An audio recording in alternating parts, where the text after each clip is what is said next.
Sir ನಮಸ್ತೆ. ಇದು ತಾರ್ road. ಈ ತಾರ್ ರೋಡ್ಗೆ ಇದು ಅಟ್ಯಾಚ್ ಆದಂಥ ಜಾಗ. ಇದು 15 ಎಕರೆ. ರೋಡ್ ಫೇಸಿಂಗು ಕಡಿಮೆ ಸರ್. ಈ ತಾರ್ ರೋಡ್ಗೆ ನೋಡಿಲಿ, ರೋಡ್ ಫೇಸಿಂಗು ಕಡಿಮೆ ಇದೆ. ಒಂದು 120 ಅಡಿ ಸಿಗ್ಬೋದು ಇದಕ್ಕೆ.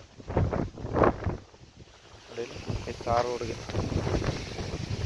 ರೋಡ್ಗೆ ನೋಡಿದು ಗೇಟ್ ಹಾಕೊಂಡು ಎಂಟ್ರೆನ್ಸು. ಇದು 15 ಎಕರೆ ಬೌಂಡ್ರಿ ಸರ್. ಒಬ್ಬರೇ ಓನರು, ಬೆಂಗಳೂರಲ್ಲಿದ್ದಾರೆ. ಒಳ್ಳೆ ಗುಡ ಪ್ಲೇಸ್ ಕಡೆ ಐತೆ. ಕೆಂಪು ಮಣ್ಣು, ಸ್ವಲ್ಪ ಕಲ್ಲು ಸ್ವಲ್ಪ ಇದೆ.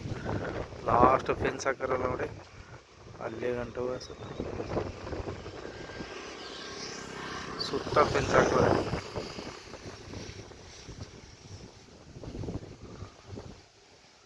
ಏನಂದ್ರೆ ಸ್ವಲ್ಪ ಕಲ್ಲು ಇದು ಐತೆ. 15 ಎಕರೆ ಒಬ್ಬರೇ ಓನರು. ಸುತ್ತ ಫೆನ್ಸ್ ಹಾಕಾರಲ್ಲ,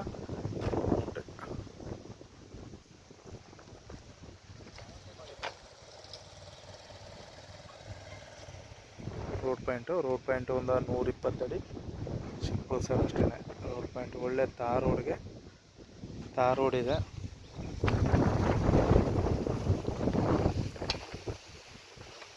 ಸುತ್ತ ಫೆನ್ಸ್ ಇದೆ. 15 ಎಕರೆ ಒಬ್ಬರೇ ಓನರು.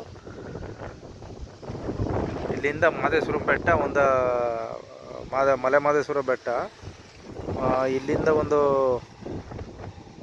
5-6 ಕಿಲೋಮೀಟ್ರ್ ಆಯ್ತದೆ ಸರ್. ಇಲ್ಲಿಂದ ಕರೆಕ್ಟಾಗಿ ನ್ಯಾಷನಲ್ ಹೈವೇಗೆ 5-6 ಕಿಲೋಮೀಟ್ರ್ ಆಯ್ತದೆ.